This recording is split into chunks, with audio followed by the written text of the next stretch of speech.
আসসালামু আলাইকুম। আমার নতুন একটি ব্লগে সবাইকে ওয়েলকাম। আশা করছি সবাই ভালো আছো। জানো, আজকে সকালে ভোর থেকে উঠে এত পরিশ্রম করছি। রাত্রে মাংস নর্মাল ফ্রিজে বের করে রাখছিলাম, খাসির মাংস 8 কিলো মাংস বার করে রাখছিলাম। মাংসগুলো দিয়ে কি করব দেখবা। তার আগে চলো তোমাদেরকে ঘুরে দেখাই রাতের বেলায় আমি কি সুন্দর করে ফজরের নামাজের সময় মাকে বিছানার থেকে উঠাই দিয়েছি। মা ফজরের নামাজ পড়তে উঠেছে, ফজরের নামাজ পড়তেছে, আর এদিকে আমি সবগুলো রুম কত সুন্দর করে পরিপাটি করে গুছিয়ে নিয়েছি। যদিও আরও সুন্দর করে লাইটিং থাকলে আরও সুন্দর লাগতো, আরও সুন্দর করে গুছাতে পারতাম। আর এই রুমটা গুছিয়েছি জানো, এখানে আমি যে হুজুরদেরকে দাওয়াত করেছি, আরও অনেক মেহমানকে দাওয়াত করেছি, তাদেরকে এখানে বসিয়ে, যেহেতু গরমের সময় বাহিরে বসতে দিয়ে তো আমি আলাদা করে ফ্যান ওইভাবে সেট করতে পারবো না, যেহেতু আমার ওইভাবে সেট আপ নাই, তাই ঘরের মধ্যেই আমি সুন্দর করে ফার্নিচার সরিয়ে ঘরের মধ্যে টেবিল দিয়ে দিয়েছি। আর এইদিকে আমার মা ফজরের নামাজ পড়ার পরে থেকে অসুস্থ হয়ে গেছে, তো এই টেনশানটা কিন্তু আমার অন্যরকম একটা টেনশান ছিল। তো তোমাদের এখন মনে হতেই পারে যে কি এমন আয়োজন যে এত বড় করে এত সুন্দর করে গুছিয়ে সব কিছু করতেছি।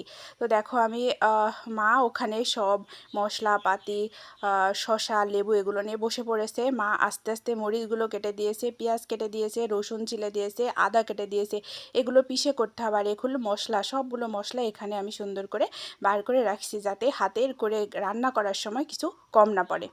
এখানে আমি অর্ধেকটা মাংস এখানে ভাগ করে নিয়েছি। 8 কিলো মাংসের মধ্যে 5 কিলো মাংস আমি এখানে নিয়েছি।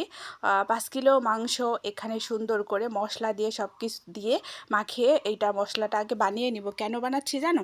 এটা আমি বিরিয়ানি রান্না করব, এই জন্য বাসমতি চাউল দিয়ে বিরিয়ানি রান্না করব, এই জন্যে এখানে সুন্দর করে এই মাংসটা আগে কড়াই করে মাটির চুলে রান্না করে নিচ্ছি। এটা রান্না করা হয়ে গেলে বিরিয়ানি রান্না করা কিন্তু আমার জন্য খুব সুবিধা হবে। যেহেতু অনেক মানুষের আয়োজন ছিল, প্রায় আমার 40 জন টার্গেট ছিল, কিন্তু মানুষ হতে হতে 70 জন মানুষ হয়ে গেছে। চিন্তা করে দেখো যে ডাবল। কিন্তু মনে হয় আমার সব কিছুতেই আল্লাহ বরকত দিয়েছে। আমি সব কিছু বেশি বেশি করে করেছিলাম, যেহেতু ছোট বাচ্চা কাচ্চা থাকে, তো ছোট মানুষ খুব কম আসছে, বড়রাই অনেক মানুষ হয়ে গেছে। তো দেখো মাংস আমার কিন্তু প্রায় রান্না করা হয়ে গেছে।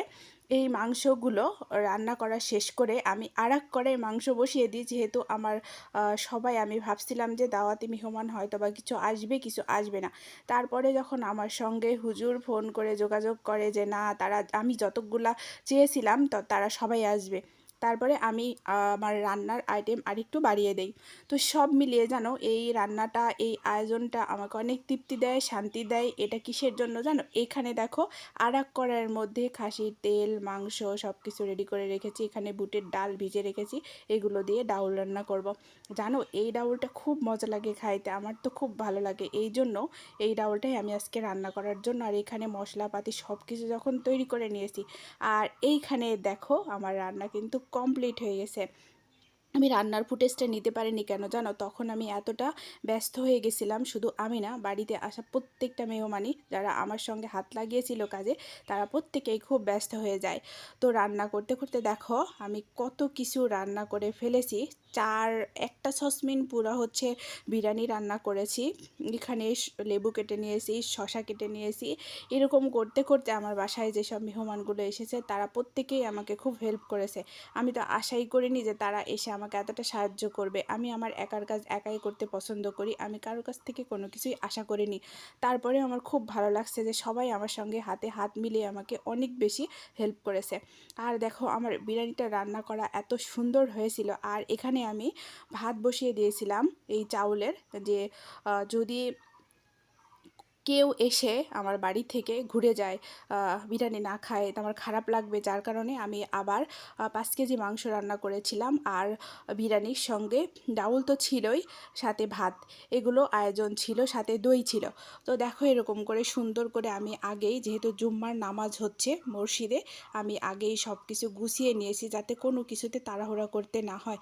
যেহেতু আমার বাড়িতে মানুষ কম, কিন্তু জানো, মন থেকে কোনো কিছু সৎ ইচ্ছা পোষণ করে যদি কোনো কিছু করা যায়, আর আমার ইচ্ছা যদি মানে আমার যেটা মনের থেকে যেটা করার মনের থেকে যেটা হচ্ছে আশা করা যায় সেটা কিন্তু পূর্ণ হয়। তো জানো, যে মানুষগুলো আসছিল আমাকে পরে আর কোনো কাজে হাত লাগাতে দেয়নি। আমি দেখেছি যে খাবানোর থেকে শুরু করে সব কিছুতেই হাতে হাত লাগিয়ে সবাই সবার মতো করে নিয়েছে। আর আমি সব কিছুর জন্য আলহামদুলিল্লাহ, জানো, যে আমার সব কিছু এত সুন্দরভাবে মিটে গেছে, এত মানুষের আয়োজন। আমি তো মানে অনেক টেনশনে পড়ে গেছিলাম যে আমি তো সব কিছু গুছিয়ে নিলাম, রান্নাটাও ঠিকঠাক মতো হয়েছে, কিন্তু আমি কি পারবো? আর এখানে আমার ভাস্তি সব কিছু গুছায় ও শেষ পর্যন্ত এসে অনেক দৌড়াদৌড়ি করছে আমার সঙ্গে। ও আসবে না বলছিল, তারপরে ও এসে অনেক দৌড়াদৌড়ি করছে। আর এখানে সব মানুষ খেয়ে চলে যাওয়ার পরে তখন আমাদের বাসার, দেখো এখানে আমি হুজুরদেরকে খাওয়াইছি, বসতে দিয়েছিলাম আমার রুমের ফ্লোরে। এখানে সবাই সবার মতো কাজ করতেছে।